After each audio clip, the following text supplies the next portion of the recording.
Northwest Now is supported, in part, by viewers like you. Thank you. But we will charge them approximately half of what they are and have been charging us. President Trump announced a boatload of tariffs on Liberation Day last April. It tanked the stock market and threatened to shut down supply chains. But then came a long series of on-again, off-again adjustments that have made planning for both large businesses and small just about impossible. Now, Washington State Treasurer Mike Pelicciotti worries that tariffs could cost the state more than $2 billion in general fund revenues by the end of the Trump administration's term. We'll hear from him and the president of the Washington Roundtable, Rachel Smith, tonight. Our Steve Kiggins shows us how it's not just the multinational megacorporations feeling the heat from tariffs. Tariffs are the topic next on Northwest Now.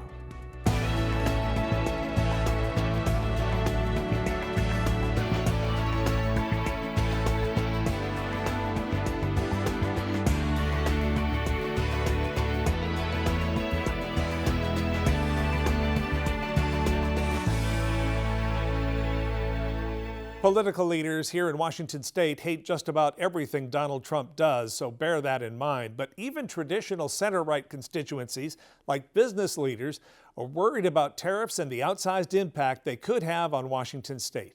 One estimate says tariff cost for the state's businesses could go from about $2 billion to $20 billion. Globally, Standard & Poor's says tariffs have cost global businesses about $1.2 trillion, with about two-thirds of what essentially is a tax on supply chains hitting consumers directly. As one example, grocery prices are up 16% as importers lose the ability to eat the costs, and major economic drivers like agriculture and aviation risk losing export market access in countries that have only recently opened their doors after years of intransigence. In addition to the direct impact of tariffs, the number of knock-on effects are almost limitless, including putting about 32,000 trade-dependent jobs at risk. As Steve Kiggins shows us now, it's not just the state's largest corporations feeling the impact of tariffs. Political tensions like shifting tariffs or the threat to annex Canada has squeezed the number of people willing to cross the Washington State and British Columbia border. Statistics Canada reveals the number of Canadians choosing to travel southbound has been on a steady decline for the past 8 months. In fact, down 34% between August 2025 and the August of last year. And that's bad news if your business is used to serving our neighbors to the north. We are really going to be in a world of hurt between now and the end of the year. They're putting the finishing touches on Rainier Valley Food Bank's new home. The team moved in just weeks ago. Through 2024, everyone kept pace to meet a 40% growth in the weekly home delivery program. Executive Director Gloria Hatcher-Mays calculates tariffs will lead to significant increase in costs next year. We've spent about $700,000 on purchased foods, and we're expecting when the tariffs are fully implemented that's going to go up to over $1 million next year. This is going to impact people all across our state. In September, Governor Bob Ferguson highlighted details from a Washington State Office of Financial Management report analyzing the Trump administration's 2025 tariffs. The report predicts tariffs will raise costs for vehicles, groceries, and clothing, cost thousands of jobs across multiple sectors, and stunt GDP growth, leading to weakening state revenues. When we receive coffee now, we are constantly just worried about what that final price will be. Ephraim Fazaha owns Boon Boona Coffee, which sources beans globally. He says tariffs have chilled dreams of expansion. When it comes to, do we expand further beyond where we're at, it is definitely something that we hesitate about. We're a very connected region despite the border. A recently published brief by the Border Policy Research Institute at Western Washington University revealed tariffs and threats to annex Canada has fueled a damaging boycott. 4 lease notices hanging in empty storefronts in Blaine are a sign that border communities, still struggling to recover from the COVID-19 pandemic, are uniquely vulnerable. It's an opportunity to really think about what it means to shop local, to support local business. The tariffs, they're out of control. Echo May, owner at Northwest Yarns and Mercantile in Bellingham, says tariffs forced price increases on imported fibers, leading to customers scaling back projects and Canadian customers avoiding travel altogether. Most of them have simply chosen not to come south. And I think that's an understandable situation. In the North Sound, Steve Kiggins, Northwest Now. Joining us now are Washington State Treasurer Mike Pelicciotti and Washington Roundtable President Rachel Smith. Mike and Rachel, thanks so much for coming to Northwest Now, have a conversation about tariffs.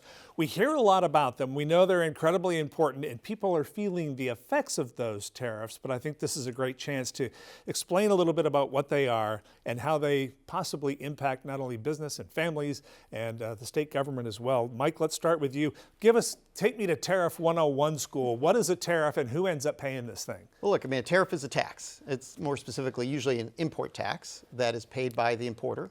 And then is passed along to the consumers as a form of that tax. You filed an amicus brief in court and asked Congress to step in, and you've been working on sounding the alarm about this a little bit as revenues potentially decline from both importers who are paying the freight and exporters possibly losing share overseas. What do people need to know about that? What kind of a warning are you sending, and what would you like lawmakers to do? Boy, well, I'd like Congress to do its job. Congress is actually responsible for determining whether there should be a tariff. And not all tariffs are bad. Sometimes you can use them for national security reasons and other things. But the way that we've seen these tariffs implemented over the last several months have been kind of reckless and illegal, which is why I've joined with the governor to bring forward the legal argument to challenge the way those tariffs have been imposed. And ultimately, we can get tariffs back on the way that they've been in the past, which is actually targeted, not reckless, not waking up any given day to a new tariff and a different amount in a way that businesses just can't, no matter who you are, you can be the best entrepreneur in the world, you can't respond to that type of chaos. And the more problematic aspect is it's squeezing businesses from both sides. It's squeezing them on the production side, where they're paying more for the goods, and then they're turning around, they can't even sell the goods that they have because a lot of that used to be sold overseas, especially in an export-heavy state like the state of Washington. And then I'll just finish up by saying, the biggest concern is who pays the bills, and the reality is it's consumers, and they're getting squeezed enough. We need to be doing all we can to make it easier and lower the cost of living for folks, not increase it, which is what tariffs are doing. Rachel, you're kind of in an interesting position here, being a spokesperson for the Business Roundtable, but again, also having this being a very consumer-facing issue. Normally you're kind of over here, but now you're having to take kind of a broader look at this, I think, to some degree too, and the impact on folks. What is your organization doing? I would say one of them is being here and doing some public education. Right. That's one of the roles. But what else are you able to do with the Roundtable and to get the message out? And what exactly is the Roundtable's message holistically when it comes to tariffs? Yeah, well, I would just start by agreeing completely that tariffs are taxes, and that they're an old idea that is hurting Washington state employers, raising costs for consumers and their families, and just to emphasize what was already said, inject so much uncertainty, and that is the real killer for many businesses, is that uncertainty. The Washington Roundtable, we are working with our businesses, understanding the impacts that they're feeling so that we can share those with lawmakers and with policymakers. We are trying to provide tools and resources that we can. And I just want to take this opportunity to say thank you to our state lawmakers who are doing the work that they're doing. We need to ensure that we are pushing back on anything that is illegal or anything that would seek to undermine our competitiveness here in Washington state. Great segue to something I wanted to expand a little bit, Mike. Why illegal? What is the legal argument? Well, the legal argument is that our Constitution is clear, that Congress determines tariffs. It actually was kind of foundational to our country. The Boston Tea Party, that involved tariffs on tea. And so when our Constitution was written, our founders said Congress determines whether there are tariffs. What we have is the president, on his own initiative, any given day, depending on what his desires are that day, implementing tariffs in a reckless fashion. And that's the unlawful action that's taking place. And I don't mean to get into the weeds, but essentially what our legal argument is talking about is there are certain very emergency situations where the president can impose certain tariffs. And that's when there's an emergency. If there's dumping or something truly, yes, like that, or truly in a crisis situation where there's a need for national security. I think what we're seeing is we're not seeing an issue of national security. We're seeing an issue that on any given day, based on his desires or his relationship with a world leader, he is changing the tariff scheme. Our entire constitutional framework doesn't allow for one person to have that type of control because guess what? It hurts consumers. Everyday Americans are now looking at paying 5 or 10 or 15% more for household goods, for food, for groceries. It's so erratic and chaotic That's the problem, and that's what our Constitution is meant to protect, and that's the legal argument that the governor and I are putting forward to the U.S. Either Supreme of Court you in had, November. I'll ask you first, Rachel, had much contact with families. I know you're obviously very involved in the business community. You speak with, and I do too. I happen just through a quirk have a lot of conversations with small business owners in Western Washington. So I think, that's a conversation we have fairly frequently, but actually street level conversations with families. Any reporting or any research there that's giving you any insight into what typical people are experiencing? Yeah, well, the people that are owning, operating, running our small and large businesses are families. They are families True. right here in Washington State. So yes, we certainly hear from them, not just about the impact that it's having on their business, but the impact it's having on their kitchen table and the sort of kitchen table issues. And there is no question that costs are going up and that inflationary pressures are growing. So yes, we hear that in addition to the business concerns all the time. So obviously, I don't want to sound cynical. The state wants a nick on everything, Mike, as you well know. So not only is this a business and a family issue, it's also a state revenues issue. Yeah. And talk a little bit about the threat there. And we have a large new tax package that's been implemented, but this is another tax, as you stated previously when you took us to Tariffs 101. Talk a little bit about that and the impact of this to the state government and from a planning perspective, even for lawmakers going into the next budget cycle. We're going to have a supplemental, but even after that, trying to figure out what it is they've got to work with. Well, look, I think consumers are getting squeezed in all directions right now, and I think it's important to recognize that impact. But it's also important to recognize the scale of what's taking place, because you were mentioning some of the revenue that the legislature decided to pass last legislative session. Well, in a situation like that, that could be a couple additional pennies on $10, a $10 service fee, for example. Look, I will be the first as treasurer to say pennies add up when you look at that. But when you're talking about tariffs, the numbers we're looking at are more like 10 or 15%, meaning that's a dollar. I heard 10x. No, and potentially more. I'm being conservative as we look at the numbers specifically in Washington State, very conservative.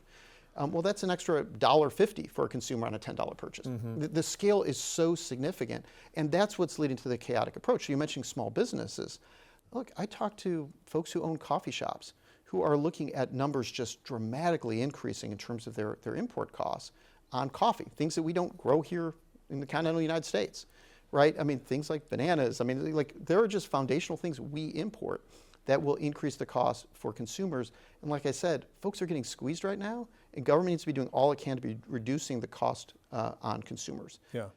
And this is so erratic and so chaotic, we're just starting to see the impact. So to answer your question directly, that also then lowers the revenue for the state, where they're talking, recent report by the Governor's Office of Financial Management was saying a couple $2 billion just over the next couple of years in decreased revenue. We're seeing this already with a couple $100 lower in revenue projections for the budget. What I will also say is, unlike tax revenue that the state is imposing, where the money then stays here in the state of Washington to serve state needs, this is money that is being extracted from Washington. Tariffs are money being extracted from Washingtonians and sent to D.C., and we don't see that same impact here in the United States. So it's money actually getting sucked out of our state, going to D.C., opposed to at least, the tax revenue that the legislature determined to pass that will be staying here in our state. Rachel, we've talked a lot about importers and the costs of getting your goods here in an import-dependent state, either to be sold here or to be sold elsewhere around the country. And I've talked recently with a small business owner who that's a big piece of what they do is importing, but they also export. Mm-hmm.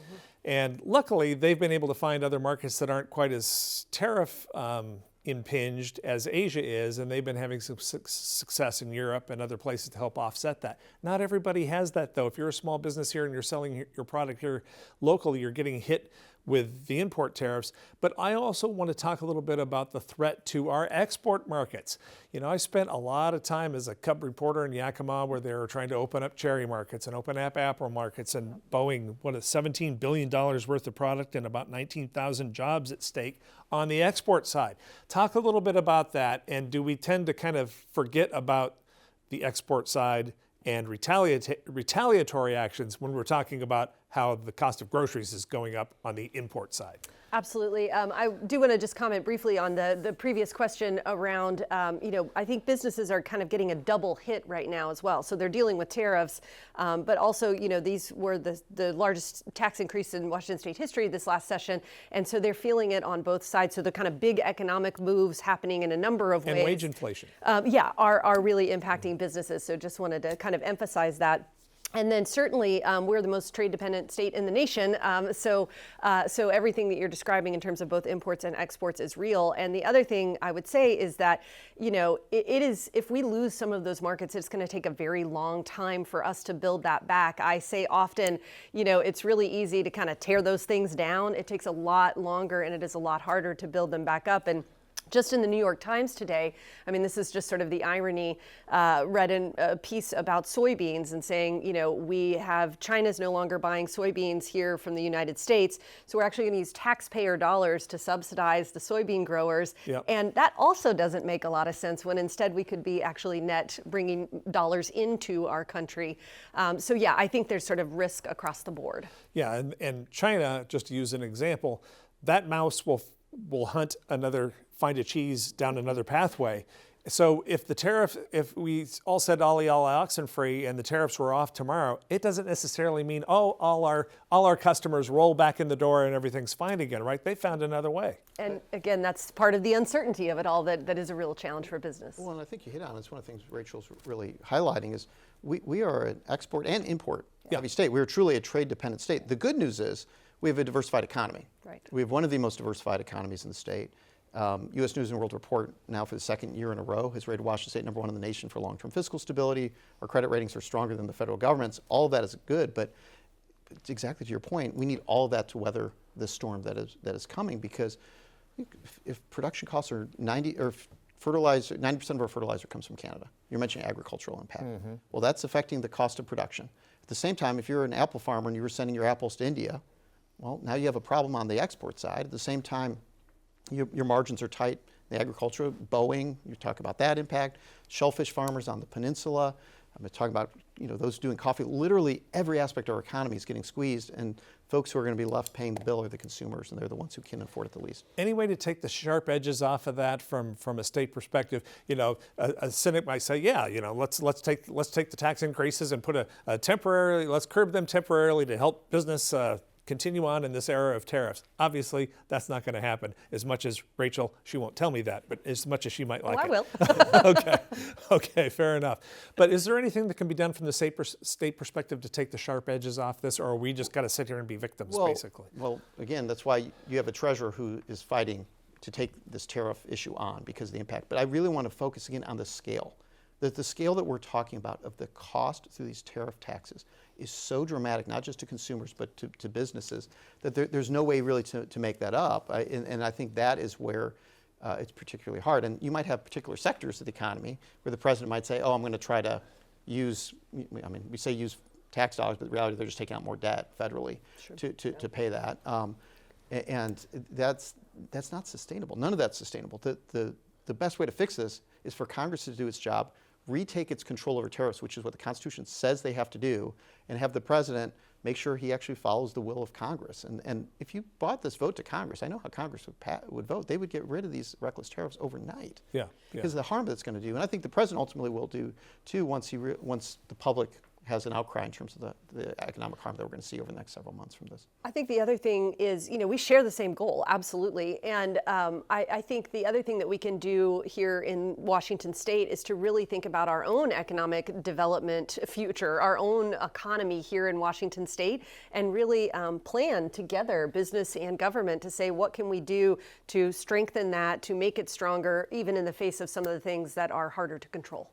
If I don't let you take away the new revenues and I don't wave a magic wand to fix the tariff problem, are there any other policy solutions or things that can be implemented out there? When you guys sit with your members and talk this out, hash it out, is there anything other otherwise that can be done? Again, I think there's very little that Washington State is not already doing that they could be doing to address tariffs at the national level. But I do think that there is opportunity for us to think about, again, strengthening our economy here at home, thinking about where we want to invest here locally and do no harm, right? We don't want to make anything worse, so we don't want to bring additional pressures to business if we can help it.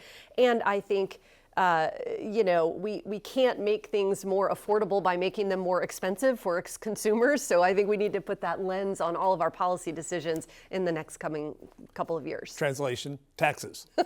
That's one of them for sure. Okay. Take me in the room a little bit. I'm going to ask this to both of you. Mike, you don't have to name names or companies or anything. Are you having any meetings with companies who are walking into cabinet meetings and saying, listen, here's where we are now. Here's where I see us in a month or 2 months or 6 months. I'm not liking it. Talk about those conversations. I mean, look, I've been to each of our 39 counties. I talked to folks all around the state. And I mentioned that even though we have a diversified economy, especially compared to most other states, every aspect of our economy is going to have an impact from this. The agricultural sector I was talking about. Throughout central and eastern Washington, I was in Pasco talking about just this impact that we're going to see on farmers. We could lose growers, we could lose... Oh, well, I mean, they're getting squeezed as it is. Look, they have employment challenges. They have, in addition to the cost of production, like I was saying, the fertilizer. We're on the Canadian border. Stuff comes in from Canada to allow us to do these needs. Our energy significantly comes in from Canada. I mean, all of these things are going to increase the cost of production. Yes, aerospace. Yes, on the peninsula. Look, I was in Port Angeles, at the Port of Port Angeles, talking to leaders there. They were talking about, just within the first couple months, a 30% decrease in tourism from Canada. Don't even get me started on Blaine and Linden and Bellingham and just how potentially catastrophic that is for the economy. And a 30% hit, that's less than a year probably in terms of sustainability. And that was in the first couple months that I was there. Yeah. So I don't think Canadians would be coming down here to, look, I spent a year doing my graduate studies in Canada. I have a lot of Canadian friends. The level of betrayal that they feel toward American foreign policy and these tariffs in particular is like nothing we've seen in a lifetime.